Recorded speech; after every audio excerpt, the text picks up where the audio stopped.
अस्सलाम वालेकुम। अबरार रशीद आपकी खिदमत में हाजिर और आपसे रिक्वेस्ट है, अगर अभी तक आपने चैनल को सब्सक्राइब नहीं किया तो इसे सब्सक्राइब कर लें। ताज़ा तरीन वीडियोज़ की अपडेट के लिए जो नोटिफिकेशन या बेल आइकन है उसको ज़रूर प्रेस कीजिएगा। आपका बहुत बहुत शुक्रिया। मेरी कोशिश होती है कि सियासी मामलात पर जो मेरी वीडियो हो ज़्यादा तवील ना हो, लेकिन उसके बावजूद बात से बात निकलते हुए वीडियो तवील हो जाती है। लेकिन इसमें एक चीज़ वाज़ेह रहे कि मेरा मकसद हरगिज़ ये नहीं होता कि मैं किसी सियासी रहनुमा, सियासी जमात की तज़हीक करूं या किसी सियासी जमात के जो फॉलोअर्स हैं, सपोर्टर्स हैं, उनकी दिल आज़ारी का बायस बनूं। कोशिश ये होती है कि जो तज्ज़िया है उसमें इखलाक और तहजीब का पहलू जो है वो ज़रूर है। अब इस वक्त जो पेश नज़र जो ख़बर है और उसके ऊपर जो तज्ज़िया करने की कोशिश करूँगा। ख़बर तो आप सबके इल्म में है कि बकौल वज़ीर आज़म पाकिस्तान पंजाब के सबसे बड़े डाकू की प्रमोशन हो गई है। जी हाँ, जाहिर है कि चौधरी परवेज़ इलाही को वज़ीर आज़म इमरान खान ने अपने चहेते फेवरेट वसीम प्लस उस्मान बुज़दार को अपने इक़्तिदार की खातिर फारग किया। उसके बाद परवेज़ इलाही को नामज़द कर दिया वज़ीर आला की पोस्ट के लिए, वज़ीर आला के मनसब के लिए। अब मैंने प्रमोशन इसलिए कहा कि परवेज़ इलाही ऑलरेडी पंजाब असम्बली के स्पीकर थे। अब ये भी खबरें हैं, बल्कि मुसद्दक़ा खबरें हैं कि दोनों ख़ानदानों में यानी चौधरी शुजात और चौधरी परवेज़ इलाही के ख़ानदानों में फूट पड़ चुकी है। ये भी आपके इल्म में होगा कि तारक बशीर चीमा ने अपनी वजारत से इस्तीफ़ा दे दिया है। ये एक अलग बहस है, वक्त बता देगा चौधरी परवेज़ इलाही पंजाब के वज़ीर आला बनते हैं या नहीं बनते। इमरान खान के ख़िलाफ़ तहरीक अदम एतमाद कामयाब होती है नहीं होती, चंद दिनों की बात है।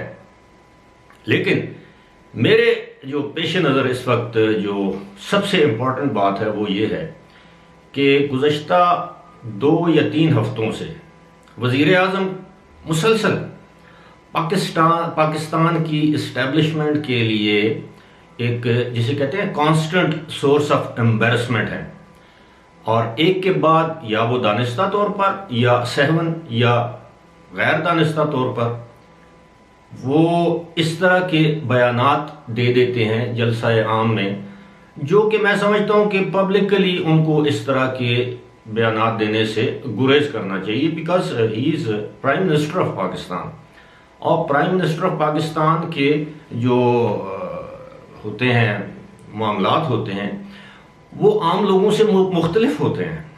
अगर अब मिसाल के तौर पर पहले उन्होंने सवात या मालाकंड के या दीर के जलसे में कह दिया कि न्यूट्रल तो जानवर होते हैं या जानवर न्यूट्रल होता है। उसके बाद अब जाहिर है ये इशारा किसकी जानब था, सब समझते हैं। इसको इससे एस्टेब्लिशमेंट की सुबकी हुई, एम्बैरसमेंट हुई, और एस्टेब्लिशमेंट में इस चीज़ को जाहिर है अच्छे पैराए में या इन गुड टेस्ट नहीं लिया गया, बल्कि इसको माइंड किया गया।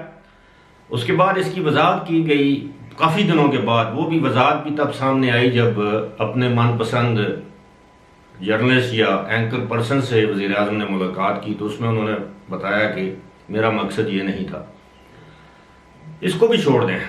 जो 27 मार्च की शब इस्लामाबाद परेड ग्राउंड में जलसे से खिताब करते हुए वज़ीर आज़म ने जो एक ख़त जेब से निकाला, लहराया और कहा कि उन्हें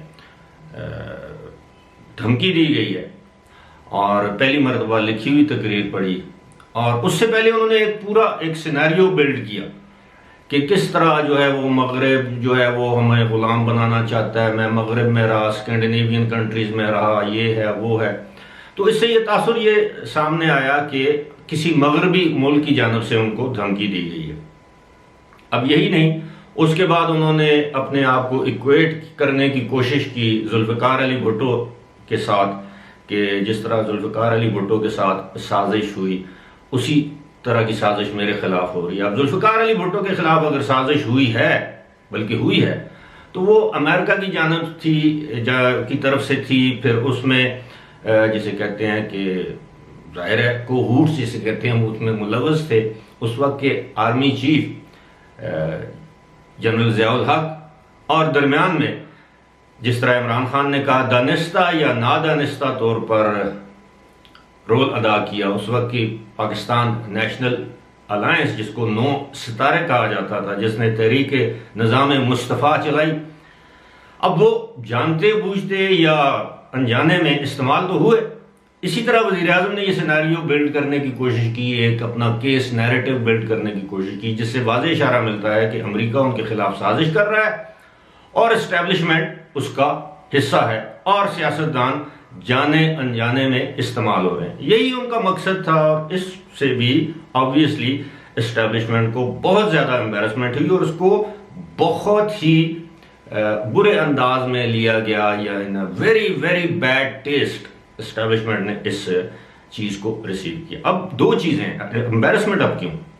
एम्बेरसमेंट इसलिए, अव्वल तो ये कि कोई भी आज के दौर में कोई भी मुल्क किसी दूसरे मुल्क को बराह रास्त खत लिखकर धमकी नहीं देता, और दूसरी बात यह है कि अगर आप तक ये धमकी पहुंची भी है तो इसका मतलब ये है कि आपको ये चीज़ जो है, ये मामला नेशनल सिक्योरिटी कमेटी में उठाना चाहिए था, पार्लियामेंट के सामने लेकर जाते कि जी ये देखें पाकिस्तान के खिलाफ ये साजिश हो रही है और आप इसका हिस्सा मत बने, सियासतदान इसका हिस्सा मत बने, और सियासतदान आपका साथ देते। और दूसरी बात यह है कि अगर ये धमकी आपको मिली है तो क्या इस धमकी का इल्म जो है पाकिस्तान की जो प्रीमियर इंटेलिजेंस एजेंसी है ISI, इंटर सर्विसेज इंटेलिजेंस, क्या उसको मालूम नहीं था? अगर ये साजिश आपके खिलाफ MI6 बरतानवी इंटेलिजेंस का जो इदारा है जो ओवरसीज इंटेलिजेंस को देखता है वो कर रहा है, तो क्या ISI के इल्म में नहीं था? इसका मतलब ये है कि आपने अंडरमाइन किया है पाकिस्तान की जो इंटेलिजेंस एजेंसीज या सर्विसेज हैं।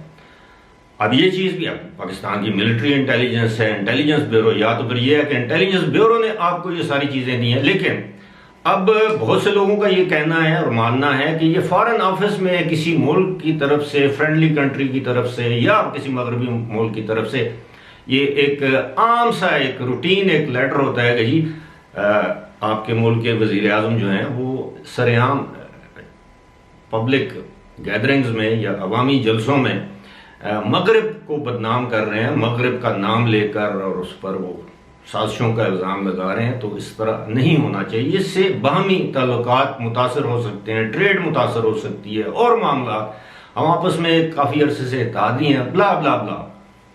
सूरत हाल जो भी है, अब ये भी कोई बात ढकी छुपी या मख्फी नहीं कि पाकिस्तान में फॉरेन पॉलिसी का जो मेजर जो रोल है उसमें एस्टेब्लिशमेंट का है, चाहे वो चाइना के साथ ताल्लुकात हों, अमेरिका के साथ रिवाइवल ऑफ रिलेशनशिप हो, या जियो इकोनॉमिक्स की जो बात की हमारे army chief general Qamar Javed Bajwa ने अपनी निजी महफिलों में मुख्तलिफ जगहों पर साथियों से इंटरेक्शन में या इवन तलबा से इंटरेक्शन में वो ये बातें करते रहते हैं कि अब पाकिस्तान को पहले अपनी इकानमी पर जोर देना चाहिए कि इकानमी इज सिक्योरिटी।